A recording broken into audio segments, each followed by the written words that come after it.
Bonjour à tous et bienvenue à Saint-Avold. Les Estivales On Tour font étape en plein centre de la cité naborienne, place de la Victoire. Mais on va vous faire découvrir l'ensemble de la ville au fil de cette émission et y compris vue du ciel grâce à la carte postale aérienne réalisée avec le drone de Mosaïque. On vous racontera aussi la petite histoire du cimetière militaire américain.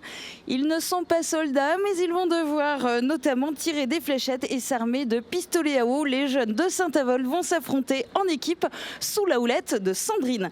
On terminera cette émission en chanson avec une prestation en solo de Bibi Singer. Et puis 3 invités vont prendre la parole. Le premier, il est adjoint au maire et c'est Yaya Tlemceni. Bonjour. Bonjour. Et merci à vous et à l'ensemble de la municipalité de Saint-Avold de nous accueillir aujourd'hui. Alors dans vos attributions d'adjoint au maire, vous êtes notamment en charge du commerce. Comment se porte-t-il à Saint-Avold ? Est-ce que, par exemple, le centre-ville subit une certaine forme de désertification au profit de zones commerciales ?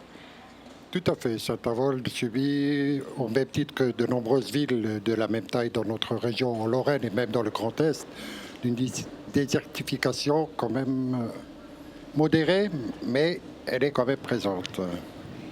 Alors du coup, comment on fait ? Parce que des commerces quittent le centre-ville et on se retrouve avec des boutiques vides, c'est ça ? Tout à fait.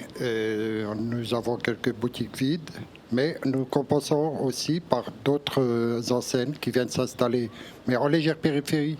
C'est-à-dire que, comme la rue de la Piscine, ça se trouve à 1 kilomètre de l'hypercentre.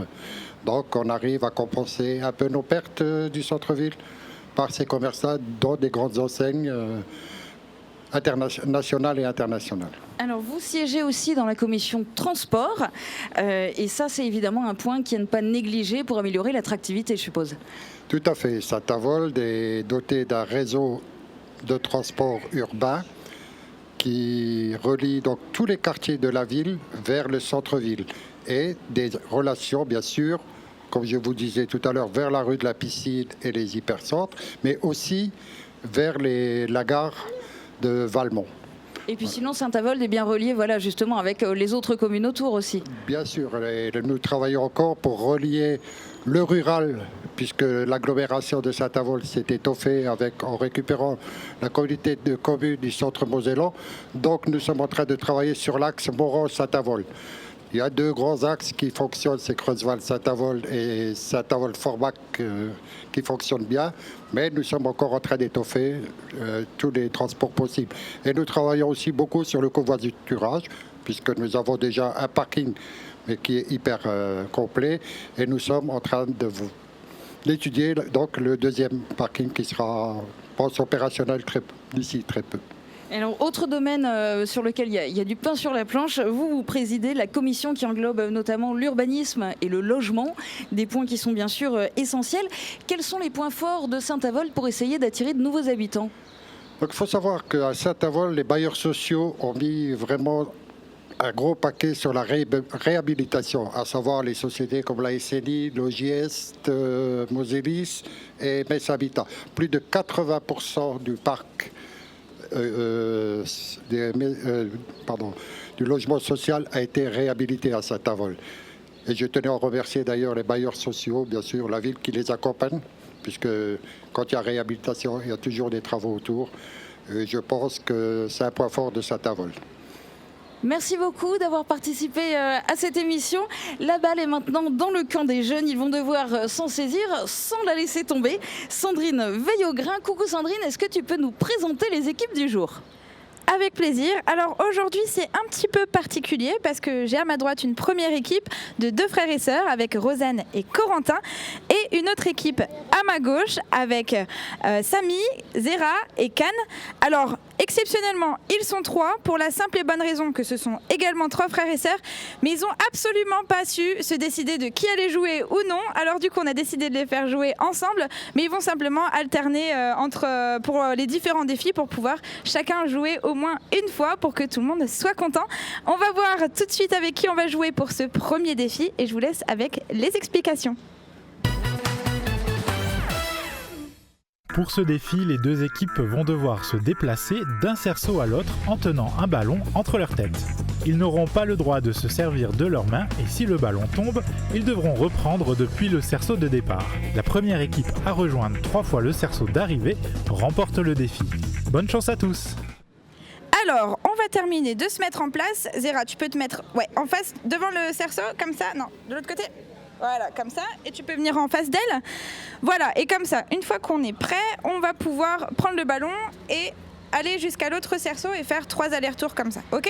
Ça marche? Ah ben c'est parti, prenez le ballon et essayez de traverser. Alors, vous mettez bien sur votre front. Et dès que la musique est partie, on va pouvoir lancer le jeu. Allez-y, vous essayez de traverser. Alors, je vous rappelle, vous n'êtes pas chronométré, donc prenez votre temps. Allez-y. Ah, dommage, pour la première équipe, vous remettez-vous en place. Super, vous pouvez revenir au début et refaire une traversée. Revenez au début avec la balle dans la main. Avec la balle dans la main, ouais, super. Alors, la deuxième équipe a un peu plus de mal. Allez-y, allez-y, allez-y. Ouais, super, faites-le tomber et revenez au début. Avec la balle dans la main, avec la balle dans la main. Allez au début et revenez avec la balle sur la tête. Ok, bah pour l'instant ils s'en sortent très très bien. Dans le public vous pouvez les encourager. Ok, refaites-le encore une fois et après ce sera bon. Ok, super. Allez, revenez vite au début, vous êtes à égalité. Allez-y, allez-y. Ah, elle est tombée avant. Refaites vite, elle est tombée juste avant. Allez-y, allez-y. Ok, vous pouvez arrêter, vous pouvez revenir avec moi. Alors vous pouvez les applaudir bien fort, les 2 équipes s'en sont très bien sorties. Alors revenez avec moi à côté de la table, sur ma gauche, vous. Voilà, comme au départ. Alors, pour l'instant, on peut féliciter Corentin et Rosen parce qu'ils ont remporté le premier défi avec succès. Applaudissez-les bien fort s'il vous plaît. De votre côté, on a un petit peu échoué, mais franchement, c'était vraiment pas mal du tout non plus. Vous avez vraiment loupé vraiment à la dernière minute. Donc, on peut vous féliciter aussi. On va vous retrouver tout à l'heure avec une autre paire de frères et sœurs pour le deuxième défi. Et je vous laisse maintenant avec Julia et son invité. Et on va parler maintenant de l'action Cœur de Ville. Le référent à Saint-Avold, c'est Pierre Pirot. Bonjour. Bonjour. Alors, avant de parler spécifiquement de ce plan national, on va d'abord en savoir plus sur Saint-Avold, l'ensemble de la commune, grâce à la carte postale aérienne.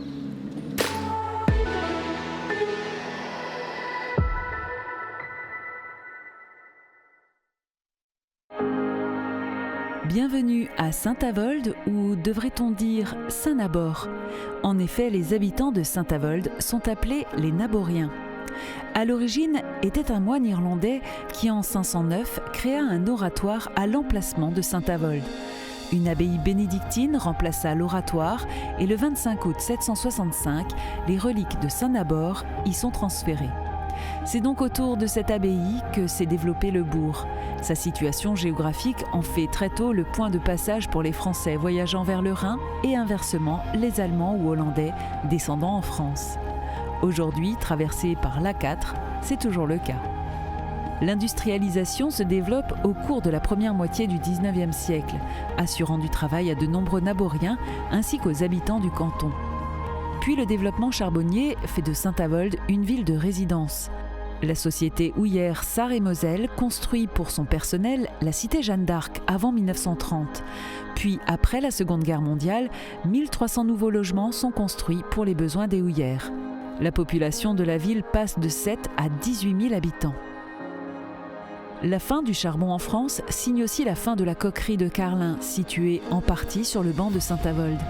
C'est l'industrie pétrochimique qui favorise un nouveau développement économique. Ville fleurie 3 fleurs, Marianne d'Or 2010 de l'environnement et du développement durable et Marianne d'Or 2014 des projets économiques, sociaux et solidaires, Saint-Avold bénéficie de nombreux atouts. Porte d'entrée de Moselle-Est et du bassin houiller, sa situation de carrefour et son éloignement de la zone industrielle offrent un environnement agréable aux 17 000 habitants de la ville qui connaît une croissance moyenne supérieure à ses voisines du bassin houiller. Et Saint-Avold fait partie des 222 villes de France retenues pour bénéficier du plan national Action Cœur de Ville. Alors c'est une convention de revitalisation sur 5 ans pour redynamiser le centre-ville. Concrètement, ça va se passer comment à Saint-Avold ? Donc on a mis en place un comité de pilotage. Hier s'est passé le lancement du programme avec l'ensemble des partenaires, donc en citant la Caisse des dépôts et consignations, l'ANA, Action Logement, le collecteur du 1% logement, les bailleurs sociaux, les banques, etc. Donc on a lancé le programme. On crée des commissions par axes thématiques qui ont été voulus par le gouvernement. Donc on travaille sur l'habitat, le commerce, l'innovation, la santé, la revitalisation des espaces publics, etc. Et donc on doit amener, ce travail doit amener à la signature d'une convention cadre pour le 30 septembre. Voilà. Avec première étape, définir un périmètre géographique précis, c'est ça ? Voilà, alors on travaille effectivement sur le périmètre. Alors il est un peu spécifique à Saint-Avold parce qu'on a, comme vous pouvez le voir, beaucoup de collines. Donc il y a un périmètre qui est effectivement l'hypercentre avec la rue Hirschauer, la rue Poincaré, la rue des Américains. Mais on travaille aussi sur les connexions avec le souhait du maire de travailler sur un cœur de quartier, donc Carrière-Vénec, avec en exemple pour des axes sur une crèche intergénérationnelle, une maison médicale et également une aire vers le nord autoroute sur l'aire de covoiturage qui a été rappelée et le développement touristique avec le cimetière américain et sur la zone Ardent du Pic qui va être revitalisée avec de maisons seniors et également de maisons de santé. Donc on a plusieurs périmètres avec des connexions qui permettent de revitaliser le centre-ville et sans oublier la partie industrielle un peu plus loin, mais quand il y a une forte implantation en ce moment d'industrie qui permettra de faire venir des familles et qui viennent consommer au centre-ville. Donc plusieurs périmètres, plusieurs idées de projets aussi déjà. Est-ce qu'il y en a d'autres qui vont encore se rajouter ou en tout cas qui pourraient ? Alors, la volonté est de faire de Saint-Avold une ville innovante et durable. J'entends par innovante travailler notamment en partie avec les commerçants sur les plateformes e-commerce de proximité pour lutter un peu contre Amazon, travailler sur la santé, avoir un centre de télémédecine, lutter aussi contre la désertification médicale sur les maisons de santé que je rappelais maintenant, beaucoup sur les connexions, sur le numérique, etc. Alors ça fait beaucoup de choses. Financièrement, ça va se passer comment ? Alors le programme est doté au niveau national de 5 milliards d'euros, vous l'avez rappelé. Donc sur la Moselle, on n'est pas tout seul, il y a 4 autres communes qui sont Sarreguemines, Thionville, Forbach et Sarrebourg. Donc le financement, c'est plus du financement comme ça existait dans le temps au niveau de l'État, du financement par taux, c'est plus du financement par projet. Donc il y a effectivement une partie de subvention. Il y aura une grosse partie de diagnostic dans les 18 mois qui vont suivre la signature de la convention. Donc c'est de l'étude, du diagnostic, de l'étude flash sur des bâtiments, des bâtiments types comme je pense à la Galerie de l'Étoile qui a été abandonnée depuis quelques temps. Et après, notamment sur la stratégie, parce qu'on est effectivement accompagné par l'ensemble des partenaires. On ne part pas tout seul à l'aventure pour éviter de se tromper dans les orientations de la stratégie. Et vous, personnellement, votre rôle dans tout ça, c'est quoi ? Alors moi je suis là pour accompagner les élus dans la stratégie et coordonner les équipes qu'on a mobilisées autour des 5 axes thématiques. Donc modestement un petit chef d'orchestre pour animer pendant 5 ans et découvrir des personnes ressources avec les partenaires et sur la commune. Voilà un peu le rôle et le suivi des dossiers sur les 5 années et après les 5 années parce que le cœur de ville s'arrêtera pas au bout des 5 années. Donc pas mal de travail, et en particulier dans les 5 années, mais pas seulement comme vous venez de le dire. Merci beaucoup pour vos explications. Merci. On va voir maintenant quelle équipe remporte le 2e défi. Alors, on va se mettre en place. Alors, venez à côté de moi les enfants. Samy, tu peux venir de ce côté-là ? Alors, au final, pour ce défi, dans l'équipe rouge, j'aurai Can et Samy, donc ça va être un défi de garçons. Et au final, on a Rosen et Corentin qui sont pour l'équipe bleue. Alors, on va terminer de se mettre en place dans un instant. Juste avant, je voudrais savoir comment s'est passé le premier jeu pour vous. Ça a été ? Bah oui, c'était bien. C'est bien amusé. Ok, on va continuer dans ce sens. On va se préparer pour le deuxième défi. Je vous laisse avec les explications. Pour ce défi, un joueur de chaque équipe se tient dans un cerceau avec une cible. Sans sortir du cerceau, ils doivent tenter de réceptionner les balles et les flèches tirées par le lanceur qui aura les yeux bandés. L'équipe qui marque le plus de points remporte le défi. N'oubliez pas, les fléchettes comptent double. Bonne chance à tous. Nos deux équipes sont en place. Alors, Can, tu vas bien laisser ta tête vers le bas pour pas regarder sous le bandeau. Ok, nickel. Pareil pour Rosen. Et dès que vous êtes prêts, on va pouvoir y aller. Attends, parce que je vais me décaler, parce que tu me vois pas, mais moi j'ai peur que tu me lances des flèches dessus. Donc je vais me décaler derrière la table, voilà. Et dès que vous êtes prêts, on va pouvoir y aller. Est-ce que c'est bon? Ouais, nickel. Alors allez-y, vous pouvez lancer la première flèche ou la première balle. Ok, alors Rosen, il faudra que ce soit un tout petit peu plus haut. Super, du côté des rouges, tu peux continuer sur cette lancée, ça a l'air plutôt pas mal. Ah, un peu moins fort alors, un peu moins fort. Alors il te dit à gauche, un peu moins à gauche. Ah, tu as tout lancé? Rosen aussi? Ok, bon alors on peut applaudir. Alors on n'enlève pas ce qu'il y a dessus, on peut les applaudir déjà pour leur performance. Vous pouvez revenir à côté de moi. Viens par là, Corentin. Alors tu vas montrer la cible à la caméra. Tu peux enlever ton bandeau, hein, Can. Tu vas pouvoir revenir, revenez comme on était au début, l'un à côté de l'autre. Aussi par là. Viens à côté de moi pour montrer ta cible. Alors, on peut voir que du côté des bleus, on a réussi à réceptionner 2 flèches et du côté des rouges, malheureusement, une seule. Alors, on va voir au niveau des points, 90 et 14, et toi, tu as combien? 10. Eh bien, au final, c'est l'équipe bleue qui l'emporte. Vous pouvez les applaudir bien fort. Alors, qu'est-ce qui s'est passé dans l'équipe des bleus, dans l'équipe des rouges, pardon, dis-moi. En fait... il était... Moi, j'étais prêt. Et il a tiré et j'ai essayé d'attraper. Il tirait peut-être un peu trop fort. Voilà, et j'ai pas pu attraper parce qu'il tirait de gauche à droite. C'est pas grave. En tout cas, vous ferez mieux pour le prochain défi, j'en suis sûre. On va pouvoir laisser Julia et notre invitée et on se retrouve tout à l'heure pour le dernier défi. À tout à l'heure, Sandrine. Et moi, je suis maintenant en compagnie de Pascal Floss, qui est historien et conservateur des archives municipales. Bonjour. Bonjour les auditeurs de Télévision Mosaïque. Eh bien, vous allez pouvoir nous parler de l'histoire et du patrimoine de Saint-Avold, mais on va d'abord regarder le reportage historique du jour. La petite histoire nous entraîne à la fin de la Seconde Guerre mondiale. Les Américains établissent une première nécropole à Saint-Avold le 16 mars 1945.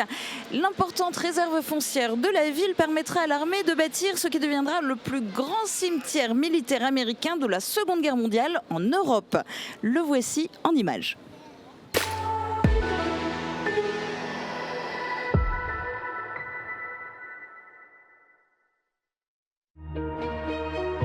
46 hectares de terres américaines à Saint-Avold, établis pour accueillir les dépouilles des victimes américaines de la Seconde Guerre mondiale, majoritairement décédées lors de la conquête du Rhin. Ici reposent 10 489 soldats, dont 151 soldats inconnus et 11 femmes. Et c'est Saint-Nabor, à l'entrée de la chapelle mémoriale, qui veille sur eux. Il s'agit du cimetière américain le plus grand d'Europe. La libre jouissance du terrain fut accordée à perpétuité au gouvernement des États-Unis par le gouvernement français. Le cimetière est inauguré dans un premier temps le 18 mai 1950, jour du Memorial Day. L'inauguration officielle a lieu le 19 juillet 1960. Aujourd'hui, plus de 40 000 visiteurs fréquentent le site chaque année. Pascal Floss, vous qui connaissez absolument tout de l'histoire de Saint-Avold, quelles sont les périodes les plus marquantes? Alors, il y a incontestablement dans l'histoire, dans les 2000 ans d'histoire de Saint-Avold, des périodes importantes. La première, c'est donc la construction du monastère des Bénédictins, dont on a encore la très belle église très proche d'ici.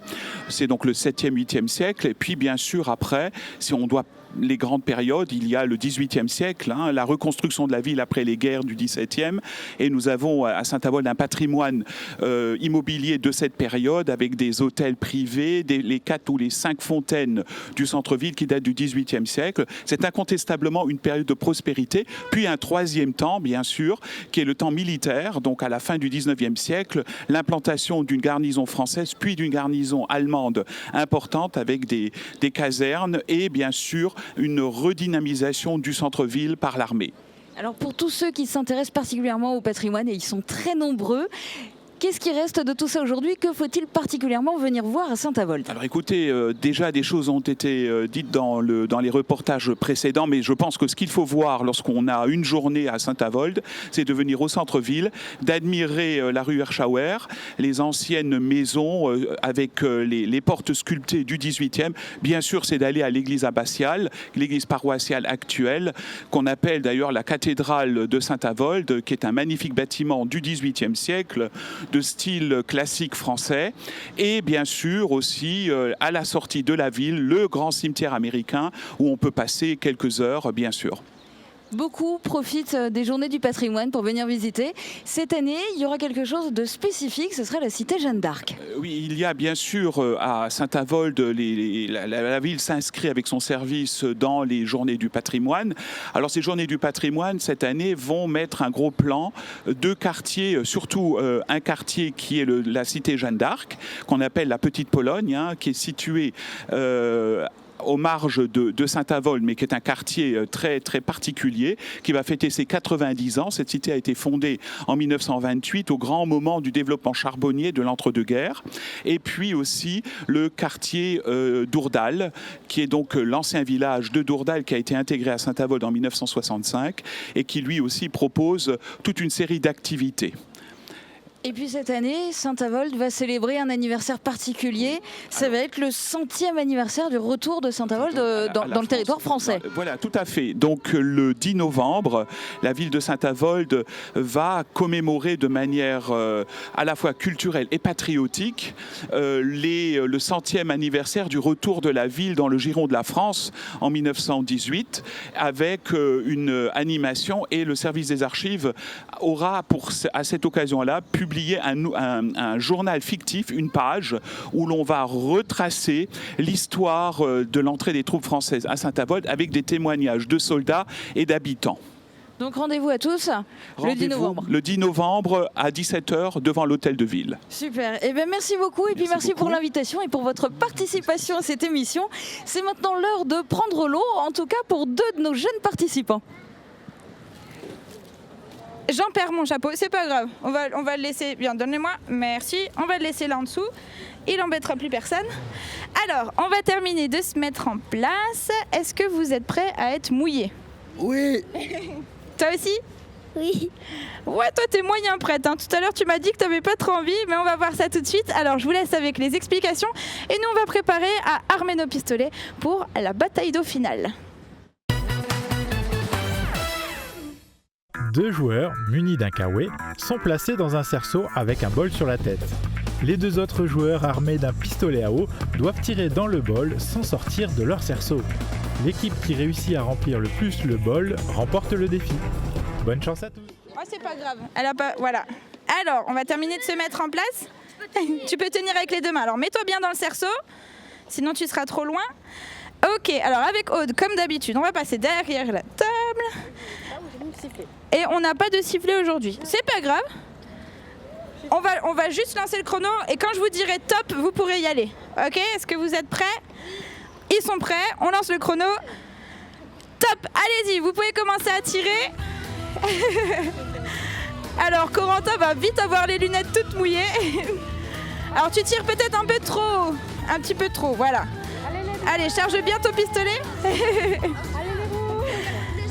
Allez les rouges, vas-y tire, penche un peu ton bol vers l'avant, Zéra, ouais. Ok, comme ça, bouge plus. Ok, super, voilà, comme ça vous en sortez bien. Dans l'équipe des bleus, c'est plutôt pas mal. N'hésite pas à recharger ton pistolet avant de tirer, comme ça tu pourras tirer plus loin. Alors dans le public derrière, on en profite aussi d'être un peu rafraîchi. Ouais, on profite aussi d'être rafraîchi. Allez-y, allez-y. Penche-le un tout petit peu, mais sans trop le pencher. Ouais. Ah, tu triches un peu, tu te protèges là, Zéra. Mets-le bien sur ta tête, mets-le bien sur ta tête. Ok, il reste encore 10 secondes. Dans le public, on peut faire un décompte. 10, 9, 8, 7, 6, 5, 4, 3, 2, 1. Ok, c'est fini. Alors, renversez pas le bol. Vas-y, renverse pas le bol. Descends-le de ta tête. Corentin, tu peux aussi descendre le bol. Ok, super. Vous pouvez me rejoindre derrière la table, tous les 4. Allez, rejoignez-moi ici. Venez, venez, venez. Alors, toi, tu es l'équipe rouge, donc t'arrives à verser là-dedans ? Passe par derrière la table. Tiens, t'arrives à verser dans le bol, ici ? Attends, je t'aide. Vas-y. Oh, je vois pas ce que je fais. Bah oui, c'est devenu rouge. On a gagné. Attends, viens de l'autre côté parce que sinon on voit pas. Alors, sans conteste, c'est l'équipe rouge qui a gagné. Alors, vous pouvez les applaudir bien fort. Corentin, t'as l'air bien mouillé. Oui. Est-ce que tu vois quand même encore quelque chose ? Oui. Donc tout va bien. Alors, on va pouvoir revenir devant la table, on va discuter de tout ça. Alors, venez avec moi, vous pouvez venir tous les 3. Pose le pistolet avant de tous nous mouiller. Alors, attendez, je vais passer devant. Alors, venez avec moi de ce côté-ci. On a les 2 équipes avec nous et je pense qu'on peut dire que c'est l'équipe des Bleus qui l'emporte, c'est ça ? Vous avez gagné les 2 autres défis et vous avez gagné le dernier défi. Donc on peut vous féliciter pour le dernier défi. Mais c'est l'équipe bleue qui remporte les défis total de cette émission parce que vous avez gagné 2 défis. On peut les applaudir bien fort. Bravo les Bleus. Alors rassurez-vous, vous avez tous un cadeau. On va vous les donner. Voilà. Alors... Et dans ces petits sachets, parce que Zéra, la petite Maline, elle me demande depuis le début, mais c'est quoi la surprise ? Alors, la surprise, dans le sachet, tu vas pouvoir trouver, si tu l'ouvres, regarde, on l'ouvre ensemble, tu vas pouvoir trouver des raquettes de plage, donc pour aller à la plage ou pour jouer dans le jardin. Tu vas pouvoir, il a le droit de l'ouvrir aussi. Alors vous allez pouvoir trouver, vous pouvez tous l'ouvrir. Il y aura aussi une petite pochette pour mettre des objets, un téléphone ou des autres objets que tu veux pas mouiller. Et ça restera étanche. Et dans la petite boîte, c'est une mini enceinte Bluetooth pour connecter votre téléphone ou vos autres appareils. Et ça, c'est des bonbons. Oui. Et il y a aussi des bonbons, un petit stylo. Donc voilà, plein de petits cadeaux pour vous remercier d'avoir participé. Moi, j'ai été très contente de participer avec vous aujourd'hui à ces petits jeux. Merci d'être venus et j'espère que ça vous a plu. Oui, ça nous a beaucoup plu. Ah bah alors, ça moi change de nos journées de vacances, on fait toujours la même chose. Ah ben moi je suis ravie aussi. Revenez quand vous voulez, moi je serai très heureuse de vous accueillir à nouveau. Je vous dis à très bientôt. Tu avais quelque chose à dire encore ? J'ai trop aimé en fait les jeux et tout. Je suis super contente que tu aies aimé. J'espère que ça vous a plu derrière vos écrans également. Je vous retrouve à très bientôt et je vous laisse terminer l'émission avec Julia. Et on va terminer cette émission en musique. Ça va être une chanson interprétée par Bibi Singer. Bonjour. Bonjour. Racontez-nous d'abord un petit peu votre parcours dans la chanson. Mon parcours, comme beaucoup d'enfants, on dit toujours qu'on veut être un artiste, une chanteuse, une maîtresse. Moi, c'était la chanson. Et les débuts étaient assez difficiles parce qu'on ne m'entendait pas du tout. Par la suite, je me suis quand même accrochée. Donc, je me suis mis des coups de pied au derrière. Il y a eu l'entourage derrière. Et maintenant, j'en ai fait ma profession. Voilà. Au point de faire aussi des concerts et on va bientôt pouvoir vous écouter en concert. Ça sera les 15 et 16 septembre au centre socioculturel de Morhange et en plus ce sera pour une bonne cause. Oui, alors en fait ce concert-là c'est un concert caritatif au profit de la fondation l'ARCEP. Donc c'est une fondation à la recherche de traitements contre la sclérose en plaques. Et donc je ne suis pas venue seule, je suis venue avec une partie de mon équipe qui est juste derrière moi. Voilà. L'autre partie de l'équipe n'est pas là, mais le plus ancien a anniversaire aujourd'hui. Donc en même temps, je profite pour lui dire bon anniversaire, Jean-Marc. Pourquoi vous êtes engagé comme ça dans cette cause ? Parce que j'ai tenu promesse à une amie qui est touchée de cette maladie. Et elle avait pour projet, il y a 3 ans et demi en arrière à peu près, de faire ce concert et cette manifestation-là. Et je lui ai promis que ça se réalisera un jour. Voilà. Ok, et donc maintenant, en attendant les 15 et 16 septembre, on va voir un petit bout du concert avec une chanson maintenant. Vous allez nous interpréter quoi ? Qui n'est autre que Jacques Brel, Quand on n'a que l'amour. Pourquoi cette chanson ? Parce qu'elle symbolise déjà de 1 le projet, mais le partage. Et puis si toutes les personnes fonctionnaient comme ça, on irait loin. Super, et c'est à vous ?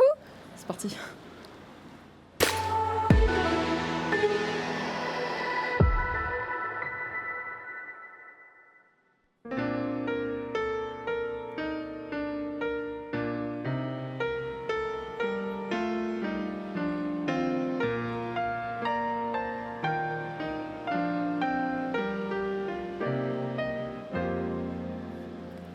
Quand on n'a que l'amour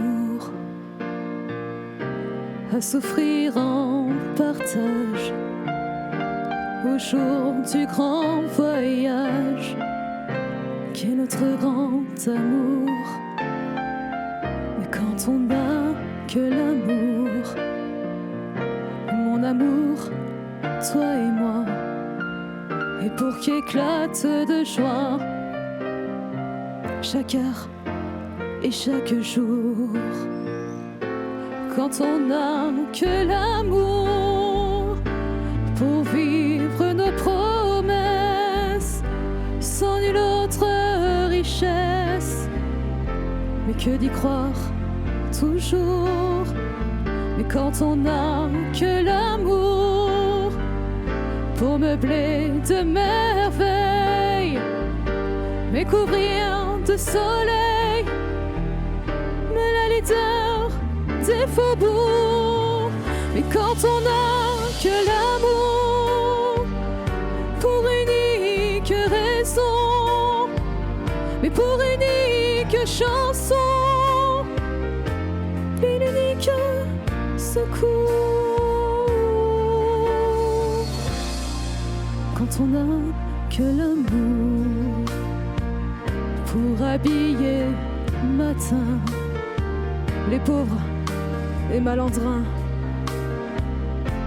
de manteaux de velours. Mais quand on n'a que l'amour à offrir en prière, et pour les maux de la terre en simple troubadour. Mais quand on n'a que l'amour à offrir à ceux-là, et dont l'unique combat c'est de chercher le jour. Mais quand on n'a que l'amour pour tracer un chemin et puis forcer le destin à chaque carrefour. Mais quand on n'a que l'amour et pour parler au canon, mais rien qu'une chanson, et pour convaincre un tambour, alors sans avoir rien et que la force d'aimer, mais ils auront dans leurs mains amis et le monde entier.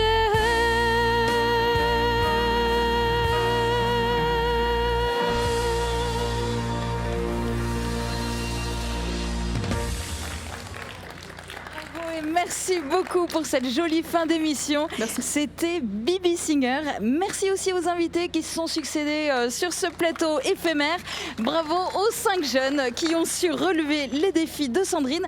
Merci tout particulièrement au directeur général des services de la ville de Saint-Avold pour l'organisation. Nous, on reprend la route, direction la Petite Pierre. C'est une commune que vous pourrez découvrir lundi dès midi sur Mosaïque. Et en attendant, on vous donne rendez-vous demain pour le best-of de cette semaine d'Estival on Tour. Très bonne journée à tous, à demain.